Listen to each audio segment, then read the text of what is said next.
प्यारे बच्चों नमस्कार, मैं Sushant Mishra the black board Ranchi से। हम लोग एटम्स डिस्कस कर रहे थे और एटम्स के टॉपिक पर 4 और वीडियो हम लोग पहले से ही अपलोड कर चुके हैं, आप लोग जाकर उसे देख सकते हैं। हम लोग इससे पहले J Thomson atomic model, Rutherford alpha particle scattering experiment, Rutherford atomic model, drawbacks of Rutherford atomic model, फिर नील बोर एटॉमिक मॉडल, फिर नील बोर एटॉमिक मॉडल को यूज़ करके हम लोग हाइड्रोजन एटम के लिए रेडियस, वेलोसिटी, एनर्जी, ये सब एक्सप्रेशन निकाल चुके हैं। आज हम लोग क्या करेंगे कि आज हम लोग एटॉमिक स्पेक्ट्रा पढ़ेंगे। एटॉमिक स्पेक्ट्रा है क्या और कितने टाइप का होता है और इसके लिए मैथमेटिकल एक्सप्रेशन क्या होगा। तो अगर आपको एटॉमिक स्पेक्ट्रा में दिक्कत रहा है, आपको 11 में नहीं समझ आया है, तो आपके लिए ये वीडियो बहुत यूज़फुल होगा। आप उसको पूरा देखिए और अगर नहीं समझ आता है तो कमेंट में ज़रूर बताइएगा। एक और चीज़, अगर आप पाते हैं कि ये वीडियो आपके लिए यूज़फुल है तो आप इसको शेयर ज़रूर करें। आप लाइक करें ना करें, कमेंट करें ना करें, शेयर ज़रूर करें ताकि आप जैसे बाकी नीडी स्टूडेंट्स को मदद मिले। चलिए हम लोग शुरू करते हैं एटॉमिक स्पेक्ट्रा। एटॉमिक स्पेक्ट्रा में हम लोग क्या करेंगे, हम लोग एक हाइपोथेटिकल एटम कंसिडर करेंगे। मान लेते हैं कि एक एटम है जिसका एटॉमिक नंबर है Z। तो अगर एटॉमिक नंबर Z है तो उसके न्यूक्लियस में Z प्रोटॉन होगा और उसके न्यूक्लियस पे चार्ज होगा +Ze।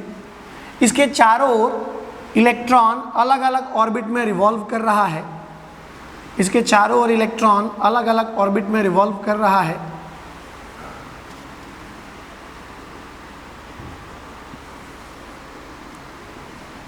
मान लेते हैं ये पहला ऑर्बिट है और इसके लिए n का वैल्यू 1 है। ये दूसरा ऑर्बिट है, इसके लिए n का वैल्यू 2 है। ये तीसरा ऑर्बिट है, इसके लिए n का वैल्यू 3 है। पहले ऑर्बिट के लिए मान लेते हैं कि एनर्जी का वैल्यू है -8 जूल और -8 इलेक्ट्रॉन वोल्ट। दूसरे ऑर्बिट के लिए एनर्जी का वैल्यू है -6 इलेक्ट्रॉन वोल्ट और तीसरे ऑर्बिट के लिए एनर्जी का वैल्यू है -5 इलेक्ट्रॉन वोल्ट। हम लोग लास्ट वीडियो में ये देख चुके थे कि n बढ़ाने से एनर्जी बढ़ता है। तो हम लोग क्लियरली देख सकते हैं कि एनर्जी बढ़ रहा है, -8 से -6 बड़ा है, -6 से -5 बड़ा है। अब इस एटम में 3 स्टेशनरी स्टेट। पहला स्टेशनरी स्टेट n = 1 के लिए है और इस स्टेशनरी स्टेट का एनर्जी है -8 इलेक्ट्रॉन वोल्ट। मतलब जब कोई इलेक्ट्रॉन पहले स्टेशनरी स्टेट में रिवॉल्व करेगा और जब तक वो इस स्टेशनरी स्टेट में रिवॉल्व करता रहेगा तब तक उसका एनर्जी कांस्टेंट रहेगा और वो कितना रहेगा, -8 इलेक्ट्रॉन वोल्ट। अगर हम इसके बारे में बात करें तो ये मेरा सेकेंड स्टेशनरी स्टेट है और सेकेंड स्टेशनरी स्टेट का एनर्जी है -6 इलेक्ट्रॉन वोल्ट। इसका मतलब कि जब तक इलेक्ट्रॉन सेकेंड स्टेशनरी स्टेट में रिवॉल्व करता रहेगा तब तक उसका एनर्जी रहेगा -6 इलेक्ट्रॉन वोल्ट। और इसी तरह थर्ड स्टेशनरी स्टेट का एनर्जी है -5 इलेक्ट्रॉन वोल्ट। तो एक इलेक्ट्रॉन जब तक थर्ड स्टेशनरी स्टेट में रिवॉल्व करता रहेगा तब तक उसका एनर्जी कितना रहेगा, -5 इलेक्ट्रॉन वोल्ट। इलेक्ट्रॉन एनर्जी कब एमिट करेगा या कब ऑब्जर्व करेगा? तो ये जो n = 1 है इसको हम लोग बोलते हैं ग्राउंड स्टेट। इसको हम लोग बोलते हैं फर्स्ट एक्साइटेड स्टेट n = 2 को, और n = 3 को बोलते हैं सेकेंड एक्साइटेड स्टेट। तो अगर कोई इलेक्ट्रॉन ग्राउंड स्टेट से फर्स्ट एक्साइटेड स्टेट में जंप करना चाहता है तो फर्स्ट एक्साइटेड स्टेट में आने के लिए उसको -6 इलेक्ट्रॉन वोल्ट एनर्जी चाहिए और उसके पास एनर्जी कितना है, -8 इलेक्ट्रॉन वोल्ट। तो उसको 2 इलेक्ट्रॉन वोल्ट कहीं ना कहीं से लेना होगा, तभी जाकर वो फर्स्ट एक्साइटेड स्टेट में आ सकता है। तो एक इलेक्ट्रॉन जो ग्राउंड स्टेट से फर्स्ट एक्साइटेड स्टेट में जंप करेगा उसको 2 इलेक्ट्रॉन वोल्ट एनर्जी ऑब्जर्व करना पड़ेगा, तभी वो जंप कर सकता है। ठीक है, इसको 2 इलेक्ट्रॉन वोल्ट एनर्जी ऑब्जर्व करना पड़ेगा। उसी तरह एक इलेक्ट्रॉन जो फर्स्ट स्टेट से थर्ड स्टेट मतलब ग्राउंड स्टेट से सेकेंड एक्साइटेड स्टेट में जंप करना चाहता है तो उसको 3 इलेक्ट्रॉन वोल्ट एनर्जी चाहिए होगा, क्योंकि ग्राउंड स्टेट पे एनर्जी है -8 इलेक्ट्रॉन वोल्ट और सेकेंड एक्साइटेड स्टेट में एनर्जी है -5 इलेक्ट्रॉन वोल्ट। तो इसको अगर सेकेंड एक्साइटेड स्टेट में आना है तो इसको 3 इलेक्ट्रॉन वोल्ट एनर्जी चाहिए होगा। ठीक है, तो इलेक्ट्रॉन को ये एनर्जी मिलेगा कहाँ से? तो इलेक्ट्रॉन को ये एनर्जी मिल सकता है लाइट से, लाइट के रूप में, हीट के रूप में, या फिर इलेक्ट्रिक करंट के रूप में। जैसे रूम, जब हम लोग रूम में रहते हैं तो रूम का एक पार्टिकुलर टेम्परेचर होता है और उस टेम्परेचर के करस्पॉन्डिंग रूम में कुछ हीट अवेलेबल होता है, तो इलेक्ट्रॉन उस हीट को ऑब्जर्व करके अपना 2 इलेक्ट्रॉन वोल्ट या 3 इलेक्ट्रॉन वोल्ट एनर्जी डिमांड पूरा करके फर्स्ट एक्साइटेड स्टेट और सेकंड एक्साइटेड स्टेट में जा सकता है। अगर कोई एटम सनलाइट के प्रेजेंस में है, तो सनलाइट के प्रेजेंस में रखा गया किसी एटम को अगर, तो क्या होगा कि वो सनलाइट को ऑब्जर्व करके अपना 2 इलेक्ट्रॉन वोल्ट और 3 इलेक्ट्रॉन वोल्ट एनर्जी का रिक्वायरमेंट पूरा कर सकता है और फर्स्ट एक्साइटेड स्टेट और सेकंड एक्साइटेड स्टेट में जंप कर सकता है। तो उन जगहों से एटम या इलेक्ट्रॉन एनर्जी लेकर एक्साइटेड हो सकता है। अब दिक्कत क्या है कि एक इलेक्ट्रॉन जब हायर एनर्जी स्टेट में जाता है तो हम बोलते हैं इलेक्ट्रॉन एक्साइटेड है, और साथ ही साथ एटम भी एक्साइटेड है। तो इलेक्ट्रॉन या atom on an average 10 to the power -8 second तक ही एक्साइटेड रहता है, क्योंकि एक्साइटेड स्टेट अनस्टेबल होता है और इस अनस्टेबल स्टेट में कोई भी एटम या electron 10 to the power -8 second तक ही रह सकता है। इसके बाद उसको वापस ग्राउंड स्टेट में आना होगा या वापस उसको डी एक्साइट होना होगा। तो क्या होगा कि जो इलेक्ट्रॉन ग्राउंड स्टेट से फर्स्ट एक्साइटेड स्टेट में जंप किया तो उसको वापस ग्राउंड स्टेट जाना होगा, और वापस ग्राउंड स्टेट जाना होगा तो अभी उसका एनर्जी -6 इलेक्ट्रॉन वोल्ट होगा, और ग्राउंड स्टेट जाने पर उसको एनर्जी -8 इलेक्ट्रॉन वोल्ट रखना होगा। मतलब उसको अपना 2 इलेक्ट्रॉन वोल्ट एनर्जी को रिलीज कर देना होगा। ये अपना 2 इलेक्ट्रॉन वोल्ट एनर्जी को क्या करेगा? रिलीज कर देगा। ठीक है, अब जो सेकेंड एक्साइटेड स्टेट में इलेक्ट्रॉन है उसके पास 2 ऑप्शन है, वो ग्राउंड स्टेट जा सकता है और वो फर्स्ट एक्साइटेड स्टेट जा सकता है। अगर वो ग्राउंड स्टेट जाता है तो ग्राउंड स्टेट जाने पर उसको 3 इलेक्ट्रॉन वोल्ट एनर्जी रिलीज करना होगा, और इस 3 इलेक्ट्रॉन वोल्ट एनर्जी के करस्पॉन्डिंग एक लाइट निकलेगा। अगर वो सेकेंड एक्साइटेड स्टेट से ग्राउंड स्टेट में जंप करता है तो सेकेंड एक्साइटेड स्टेट से फर्स्ट एक्साइटेड स्टेट में जंप करता है तो उसको 1 इलेक्ट्रॉन वोल्ट एनर्जी रिलीज करना होगा, और 1 इलेक्ट्रॉन वोल्ट एनर्जी रिलीज करेगा वो।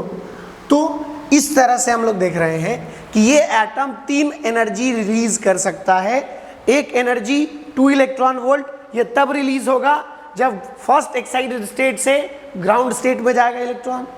एक एनर्जी 1 इलेक्ट्रॉन वोल्ट, ये तब रिलीज होगा जब सेकेंड एक्साइटेड स्टेट से फर्स्ट एक्साइटेड स्टेट में इलेक्ट्रॉन जाएगा।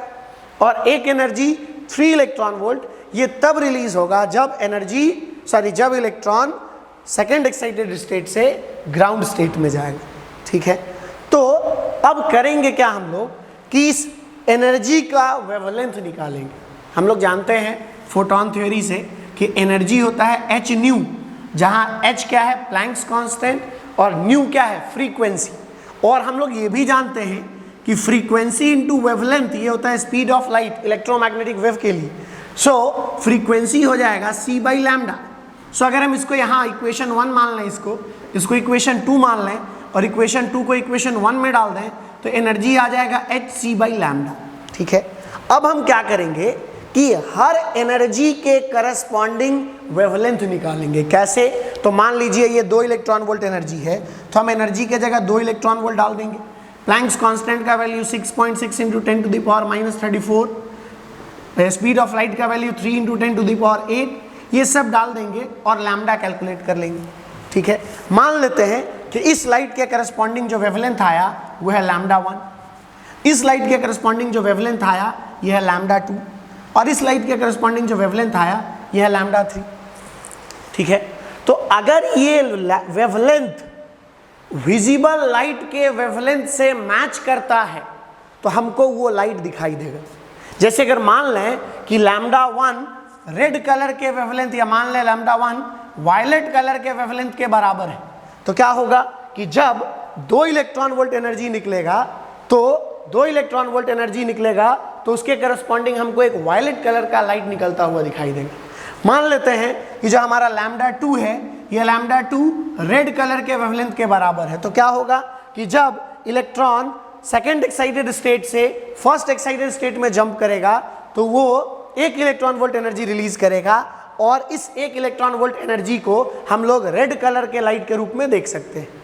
और अगर मान लें ये 3 इलेक्ट्रॉन वोल्ट एनर्जी ये ग्रीन कलर को के वेवलेंथ के बराबर है अगर ये, तो क्या होगा कि जब इलेक्ट्रॉन सेकेंड एक्साइटेड स्टेट से ग्राउंड स्टेट में जंप करेगा तो 3 इलेक्ट्रॉन वोल्ट एनर्जी रिलीज करेगा, और 3 इलेक्ट्रॉन वोल्ट एनर्जी रिलीज करने पर उसका जो वेवलेंथ होगा वो ग्रीन कलर के वेवलेंथ के बराबर होगा, तो हमको ग्रीन कलर का लाइट निकलता हुआ दिखाई देगा। तो क्या देख सकते हैं कि ये एटम 3 एनर्जी रिलीज कर रहा है, 1 electron volt, 2 electron volt, 3 electron volt, और इस 3 एनर्जी के करस्पॉन्डिंग 3 कलर निकल रहा है, वायलेट, रेड और ग्रीन। तो क्या होगा कि इस एटम से जब हम इस एटम को एक्साइट करेंगे और जब ये ग्राउंड स्टेट में आएगा तो इससे हमको यही 3 कलर का लाइट हमेशा निकलता हुआ दिखाई देगा, और इसी फिनोमिनन को हम लोग बोलते हैं एटॉमिक स्पेक्ट्रा। ठीक है, इस फिनोमिनन को हम लोग क्या बोलते हैं? Atomic spectra. अब एटॉमिक स्पेक्ट्रा के लिए एक छोटा सा चीज़ है, जैसे अगर हम मरकरी का गैस लेते हैं या मरकरी का एटम लेते हैं तो मरकरी के एटम में 2 कलर का लाइट निकलता हुआ दिखाई देता है, एक है स्ट्रॉन्ग ब्लू कलर और एक है स्ट्रॉन्ग ग्रीन कलर। मैं लिख देता हूं यहां पर, 2 कलर का लाइट निकलता हुआ दिखाई देता है।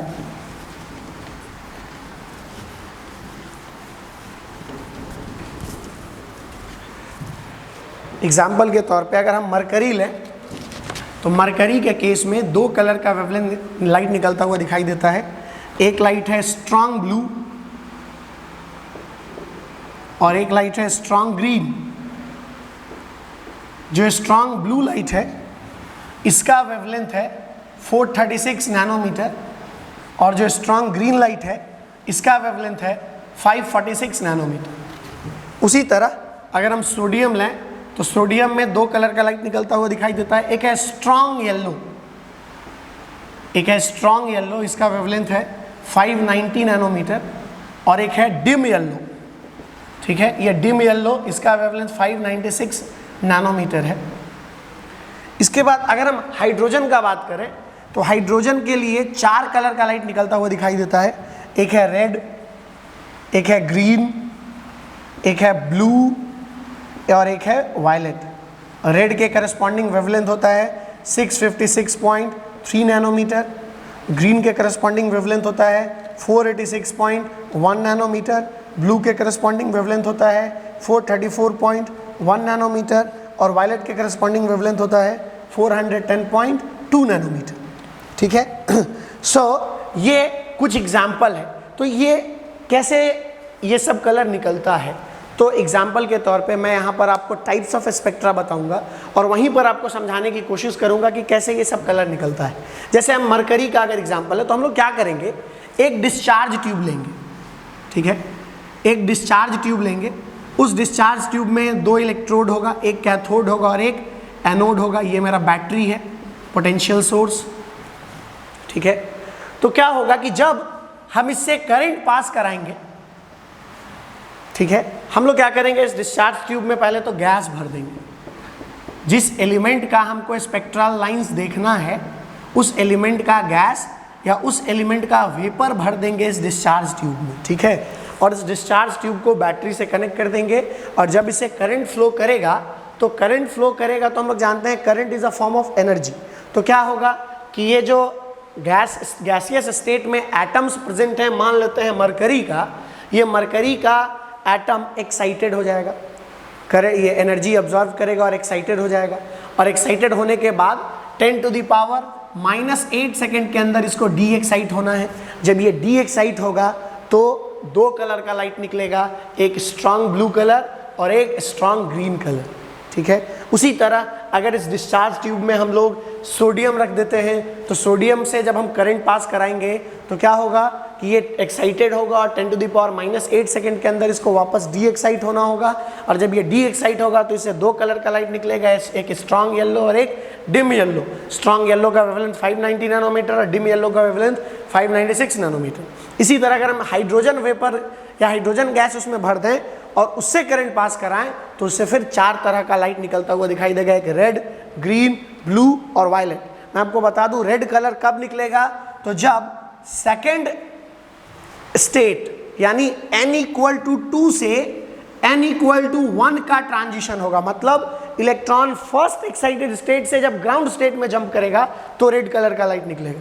उसी तरह ग्रीन कलर का लाइट कब निकलेगा, जब n इक्वल टू 3 से n इक्वल टू 1 का ट्रांजिशन होगा, मतलब सेकेंड एक्साइटेड स्टेट से ग्राउंड स्टेट में जंप करेगा। सॉरी ये बाल्मर सीरीज है, तो यहाँ पर क्या होगा कि n इक्वल टू 3 से n इक्वल टू 2 के ट्रांजिशन के लिए रेड कलर का लाइट निकलेगा, और n इक्वल टू 4 से n इक्वल टू 2 के ट्रांजिशन के लिए ग्रीन कलर का लाइट निकलेगा, n इक्वल टू 5 से n इक्वल टू 2 के ट्रांजिशन के लिए ब्लू कलर का लाइट निकलेगा, और n इक्वल टू 6 से n इक्वल टू 2 के ट्रांजिशन के लिए वायलेट कलर का लाइट निकलेगा। ये सब बाल्मर सीरीज का लाइट है। तो क्या होगा कि जब इलेक्ट्रॉन सेकेंड एक्साइटेड स्टेट से फर्स्ट एक्साइटेड स्टेट जंप करेगा, रेड कलर का लाइट निकलेगा, थर्ड एक्साइटेड स्टेट से फर्स्ट एक्साइटेड स्टेट जंप करेगा, ग्रीन कलर का लाइट निकलेगा, फोर्थ एक्साइटेड स्टेट से फर्स्ट एक्साइटेड स्टेट जंप करेगा, ब्लू कलर का लाइट निकलेगा, फिफ्थ एक्साइटेड स्टेट से फर्स्ट एक्साइटेड स्टेट जंप करेगा तो वायलेट कलर का लाइट निकलेगा। ठीक है, अब दो तरह का स्पेक्ट्रम होता है, एक होता है एमिशन स्पेक्ट्रम और एक होता है अब्जॉर्प्शन स्पेक्ट्रम। एमिशन स्पेक्ट्रम क्या है, तो एमिशन स्पेक्ट्रम में हम लोग एक डिस्चार्ज ट्यूब लेते हैं, उस डिस्चार्ज ट्यूब में एलिमेंट का गैस या वेपर भर देते हैं, और उससे जब हम लोग करंट पास कराते हैं तो वो उस एनर्जी को ऑब्जर्व करके एक्साइटेड हो जाता है, और एक्साइटेड होने के बाद जब वो डी एक्साइट होता है 10⁻⁻8 सेकेंड के बाद, तो वो एनर्जी रिलीज करता है इन फॉर्म ऑफ लाइट, और वो जो लाइट दिखाई देता है उसी को हम लोग बोलते हैं स्पेक्ट्रम। ठीक है, तो इस स्पेक्ट्रम को हम लोग बोलते हैं एमिशन स्पेक्ट्रम। ठीक है, इसको हम लोग बोलते हैं एमिशन स्पेक्ट्रम। और एक होता है अब्जॉर्प्शन स्पेक्ट्रम। तो एमिशन स्पेक्ट्रम में क्या था कि लाइट एमिट हो रहा है, जैसे हाइड्रोजन के एमिशन स्पेक्ट्रम में क्या है कि रेड, ग्रीन, ब्लू, वायलेट, ये चारों कलर का लाइट एमिट होगा। सोडियम के स्पेक्ट्रम में, एमिशन स्पेक्ट्रम में क्या है, yellow, strong yellow, dim yellow colour का लाइट एटम से एमिट होगा। अब दूसरा है अब्जॉर्प्शन स्पेक्ट्रम। अब्जॉर्प्शन स्पेक्ट्रम क्या है, इसको हम लोग समझते हैं। तो अब्जॉर्प्शन स्पेक्ट्रम में हम लोग क्या करते हैं कि एक ट्यूब में यही गैस और वेपर भर देते हैं।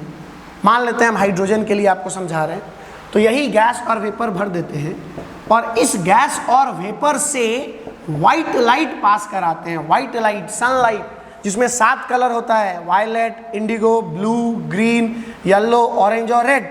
7 कलर का लाइट होता है। ठीक है, तो क्या होगा कि इसके अंदर कौन सा गैस है, हाइड्रोजन गैस है। जब ये व्हाइट लाइट पास करेगा तो व्हाइट लाइट पास करने पर व्हाइट लाइट के डिफरेंट कंपोनेंट को हाइड्रोजन एटम अब्सॉर्ब कर लेगा। ठीक है, जैसे वो रेड कलर का लाइट को अब्सॉर्ब करेगा और फर्स्ट एक्साइटेड स्टेट से सेकंड एक्साइटेड स्टेट जंप कर जाएगा, तो व्हाइट लाइट में अब रेड कलर का लाइट खत्म हो गया। फिर वो ग्रीन कलर का लाइट अब्सॉर्ब करेगा और फर्स्ट एक्साइटेड स्टेट से थर्ड एक्साइटेड स्टेट जंप करेगा, तो व्हाइट लाइट में ग्रीन कलर का लाइट भी खत्म हो गया। फिर वो ब्लू कलर का लाइट को ऑब्जर्व करेगा और फर्स्ट एक्साइटेड स्टेट से फोर्थ एक्साइटेड स्टेट जंप करेगा, तो ब्लू कलर का लाइट भी खत्म हो गया। फिर वो वायलेट को ऑब्जर्व करेगा और फर्स्ट एक्साइटेड स्टेट से फिफ्थ एक्साइटेड स्टेट जाएगा, तो वायलेट कलर का लाइट भी खत्म हो गया। तो जो लाइट यहाँ से बाहर निकलेगा उसमें केवल ये 3 कलर होगा, ऑरेंज, येलो और इंडिगो। केवल ये 3 कलर प्रेजेंट होगा। तो जब बाहर निकलने वाले लाइट को हम लोग अगर प्रिज्म से पास करा दें, बाहर निकलने वाले लाइट को प्रिज्म से पास करा दें, तो हमको 3 कलर दिखाई देगा, ऑरेंज, येलो और इंडिगो। रेड के जगह पे डार्क स्पॉट दिखाई देगा, ग्रीन के जगह पे डार्क स्पॉट दिखाई देगा, ब्लू के जगह पे डार्क स्पॉट दिखाई देगा, और ये वायलेट के जगह पे भी डार्क स्पॉट दिखाई देगा। तो ये जो स्पेक्ट्रम बना, इसमें लाइट